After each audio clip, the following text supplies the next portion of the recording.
Want to level up your leadership? Welcome to The Boss Coach. Hey boss, how's business? Patrick got me talking in metrics. Hey boss, how's business? I'm the boss coach of my own moves. Hey babe. I'm getting good feedback on this new theme song. There's actually a whole 3-minute version of it too, which is pretty cool. It's kind of an earworm, actually. I kind of wish it played every time I came into a room, like a little theme song, personally. That'd be neat.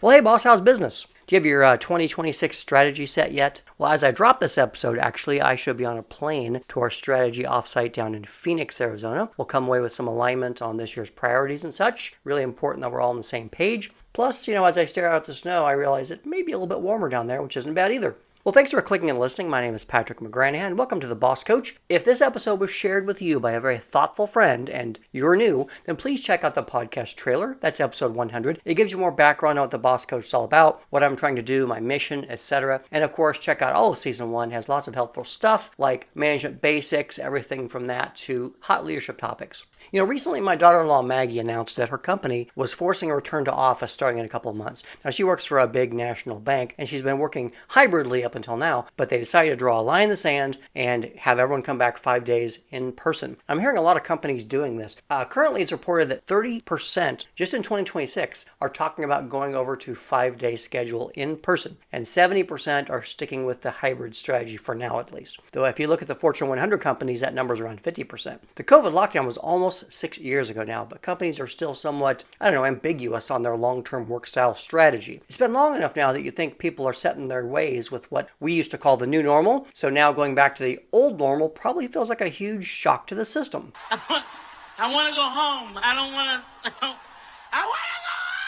Now, for me personally, I'm truly hybrid, but my team is all remote. Now, I go into the office 3 days a week normally. I work from home the other 2. Now, all through quarantine, I was one of the few employees who still went into the physical office as soon as we were allowed to. It was a ghost town, which was kind of depressing because I'm a relatively social person, so I went a little bit stir crazy. In fact, we have these liquid chalkboard walls all over the office. And every day I came in during that time, I wrote some kind of little non sequitur on the wall, like vaccine envy or product idea, business pajamas, whatever it was, whatever's on my mind that day. We still haven't erased it, so it's all there like a giant graffiti tribute to my descent into insanity. Being hybrid works for me, but I know that's not for everybody. So let's talk about this push for return to office, or RTO, for both angles. Now, this will be relevant whether you're a leader or an individual contributor, and I'm really interested in your thoughts on this, so please drop your opinions in the comments. Now, if you're a decision maker for your work style policy for your team or company, and you're considering RTO, the very first thing you need to consider is ask yourself this: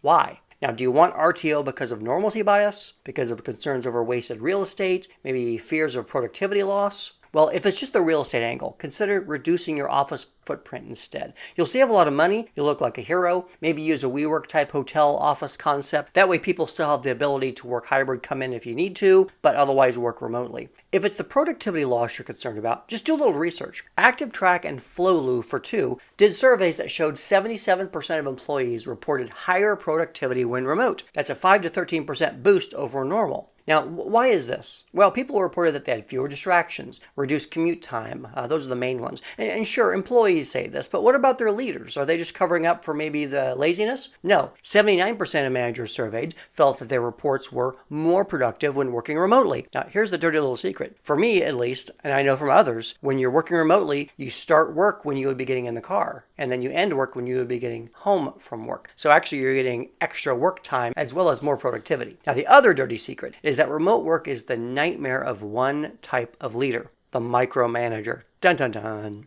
It drives them nuts to not be able to helicopter over cubicles, and that's just not a good reason to return to office. But those are all more philosophical. There are actually 6 logistical challenges to consider when thinking about a return to office policy. Number 1, employee resistance and retention. Well, of course, mandatory RTO equals a 19% higher likelihood of attrition. That's what the surveys show. Now, to be fair, this is partially because they have hybrid remote opportunities in other companies right now, but those options are shrinking by the day. Now, a friend of mine who worked for the same company, originally named David, he's actually changed jobs twice since leaving the company due to return to office mandates at the new companies.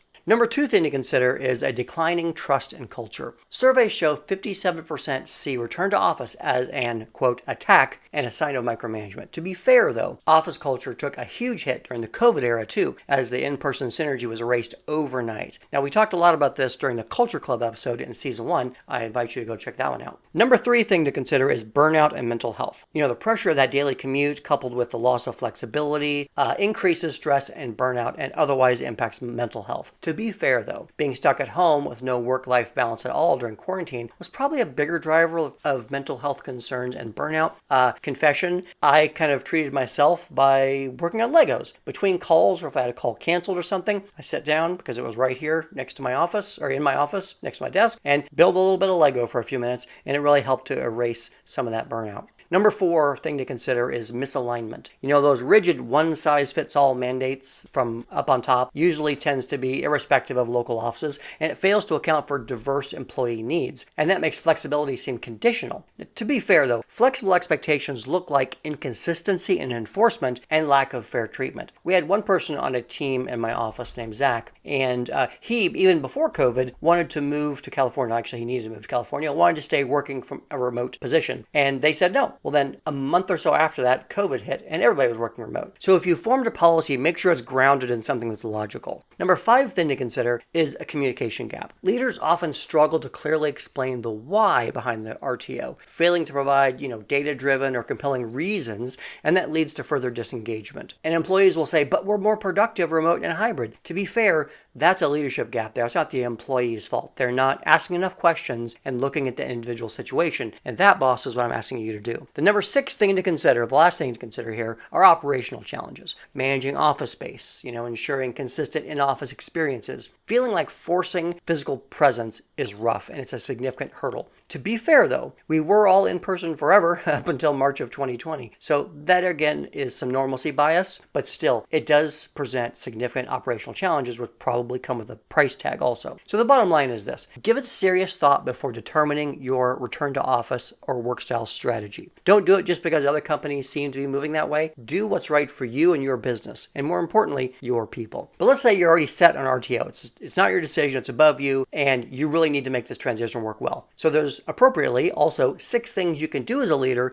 to ensure a successful and empathetic transition. Number 1 is the voice and choice approach. That's where you allow employees input on how RTO will work. You're not saying, should we do it? You're saying, it's happening. How should we do it? It increases buy-in exponentially. That means they were consulted on it, they gave their thoughts, they gave their tips, and now they have some ownership over the final product. The second thing to consider here is purpose, not presence. That means that you ensure the time in office is purposeful, not just forced. You're focusing on collaboration and social connection rather than just individual desk time. Think about bringing in lunch or having in-person activity. That doesn't hurt. And if you're going to drag them in, make it worthwhile. Make it make sense that this in-person collaboration is better than what they were doing before. Third thing to think about, of course, lead with empathy. Acknowledge personal challenges associated with the shift and provide support for your employees, such as flexible hours or hybrid options, maybe an elongated transition runway on the whole process. Whatever it is, help to meet them where they are. Number 4 thing to consider if you are definitely doing RTO is just be transparent. Clearly explain the rationale for the RTO decisions, whether it was yours or not, and use data to show how it will help rather than just simply enforcing a blind policy. How will this increase productivity? How will this drive results, etc.? Show the receipts. There's a lot more on the transparency topic in the Mr. Cellophane episode in Season 1, so check that out. Number 5 thing to consider if you're definitely going RTO is reevaluate performance metrics. Shift the focus from just hours in the seat to output and results, and that helps to build trust and reduce feelings of micromanagement. Look, we're all just here to get the job done, however that looks. And number 6, accentuate the positive. Being physically in office actually means a better and more clear work-life balance. You're not just going from your kitchen or your side room over into your bedroom every day. There is an actual separation. You're not working early or late in your PJs. There is no division when you're working remotely, but in office, there is a division. You're also more likely to take a break when you're in office. That's what the statistics show. You can also think about your in-office snack and drink strategy. Reset that, bring in some cooler things. Encourage socializing with work friends.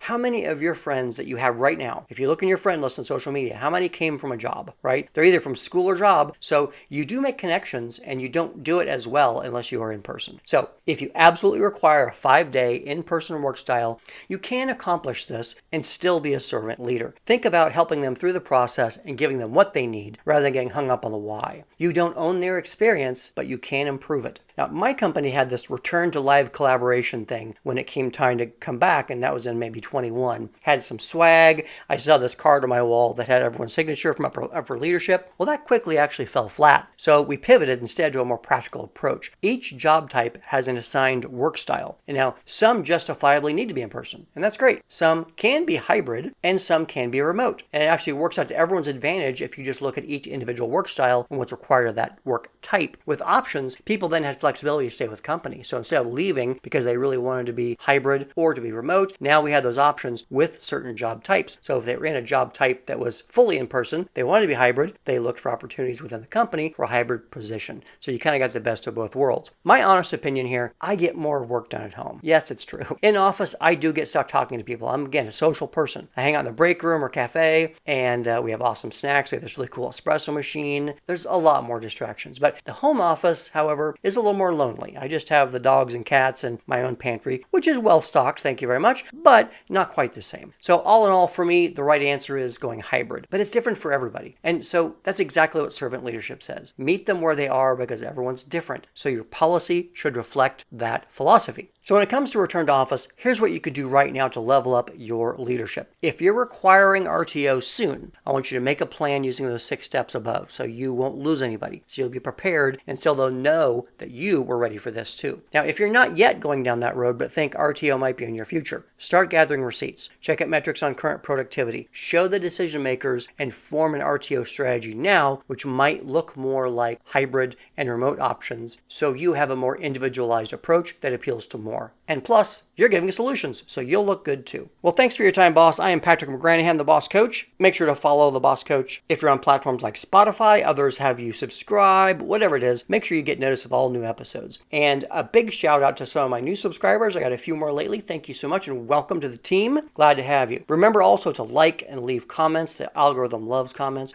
Comment with your own work style. I'd like to know that. Let me know how your office's RTO policy is shaping up, or if you're still hybrid, or if you're really bummed about being back in office. Keep sharing the episodes too. People who are not yet in leadership are also going to get a lot from these episodes, especially this season. Today's episode, by the way, share with friends who are dealing with an RTO coming up or a mandate they're currently on, or they're just struggling with their work style. They will thank you for the information. But until then, I'll see you next time on The Boss Coach. Back to work, boss.